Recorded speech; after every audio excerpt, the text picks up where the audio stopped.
এমন একটা ঘটনা সংঘটিত করছেন যা এর পূর্বে আর কখনো হয় নাই, পরেও আর কখনো হবে না। সেই ঘটনা হচ্ছে ইসরা, রাসূল করিম সাল্লাল্লাহু আলাইহি ওয়াসাল্লামের মেরাজ। বলে সুবহানাল্লাহ। এর রজব মাসের 27 তারিখ সম্ভবত।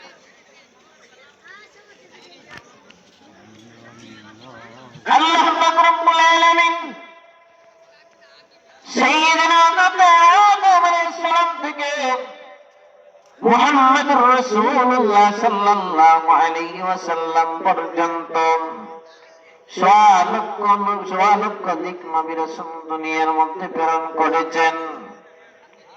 শুধুমাত্র আমার আপনার নবী, দয়াল নবী রাহমাতুল আলামিন মুহাম্মদুর রাসূলুল্লাহ সাল্লাল্লাহু আলাইহি ওয়াসাল্লাম ছাড়া আর কোন নবী রাসূলকে এত বড় মর্যাদায় আসীন করে নাই। সুবহান।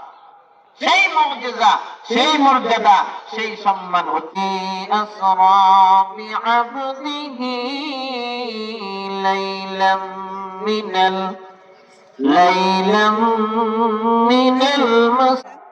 বলি। যদি আশ্চর্যমূলক কোন ঘটনা দেখি তখন সুবহানাল্লাহ বলি। আল্লাহ নিজেই আয়াতুল কারিমার প্রথমের মধ্যে সুবহান শব্দ দিয়ে শুরু করেছেন। মহান আল্লাহ নিজেই প্রমাণ করেছেন, সুবহান দিয়ে আমি আল্লাহ শুরু করলাম।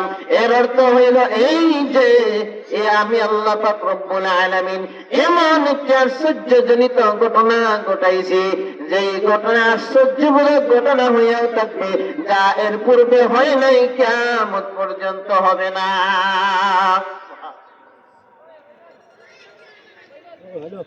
সেই ঘটনা হচ্ছে মেরাজ। আল্লাহ পাক বলেন সুবহানাল্লাযী আসরা বিআবদিহি লাইলাম মিনাল মাসজিদিল হারাম ইলাল মাসজিদিল আকসা। আমি আল্লাহ আমার বন্ধু, আমার হাবিব মুহাম্মদুর রাসূলুল্লাহ সাল্লাল্লাহু আলাইহি সাল্লামকে রাত্রে কিছু সময়ে, রাত্রে সামান্য কিছু সময়ে মসজিদে হারাম থেকে মসজিদে আকসা গমন করাইলাম। বলি সুবহানাল্লাহ। 1400 বছর পূর্বে এই রাত্রির কিছু অংশে মসজিদে হারাম হইতেছে মক্কা, আর মসজিদে আকসা হইতেছে ফিলিস্তিন, বাইতুল আকসা। এই রাত্রে কিছু সময় দিতে যাওয়া সম্ভব ওই জামানা। এখন হয়তো বিমান দিয়ে দেখতে পারবে, ওই জামায় বিমান আছে, হ্যাঁ, উড়োজাহাজ ছিল। আল্লাহ কি বলছেন? রাত্রে কিছু সময়ে আমার বন্ধুকে, আমার হাবিবকে আমি আল্লাহ লাইলা মিনাল মসজিদিল হারাম, মসজিদে হারাম থেকে ইলাল মসজিদিল আকসা, মসজিদে আকসা পর্যন্ত ভ্রমণ করাইলাম। বলি সুবহানাল্লাহ।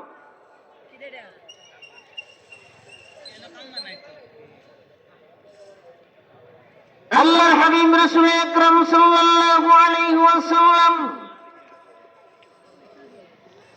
যে সময় মেরাজ সংঘটিত হয়েছিল, তখন আল্লাহর হাবিবের মনটা খুব ভারাক্রান্ত ছিল, সময়টা খুব দুঃখে কাটতেছিল।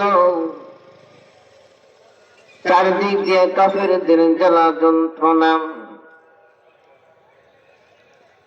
এরপরে চলে গেছেন 6 বছর বয়সে মা দুনিয়াতে চলে গেছেন।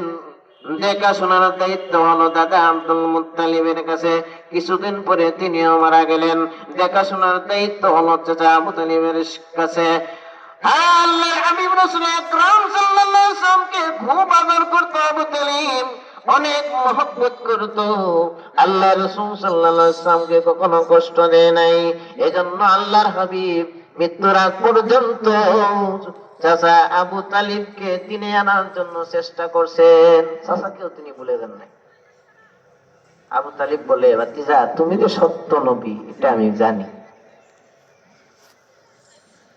তুমি যে কোরআন আনছো, এই কোরআন যে সত্য, এটাও আমি জানি, কিন্তু মানতে পারবো না, কারণ আমার বাপ দাদারা যেটা কইরা গেছে, এটা এর মুখে আমি সুটকাটি দিতে পারি না। বলি নাউযুবিল্লাহ, কারণ তার কপালে নাই। আবু তালিব ইন্তেকাল করলেন। এদিকে হযরতে আম্মাজান খাদিজাতুল কুবরা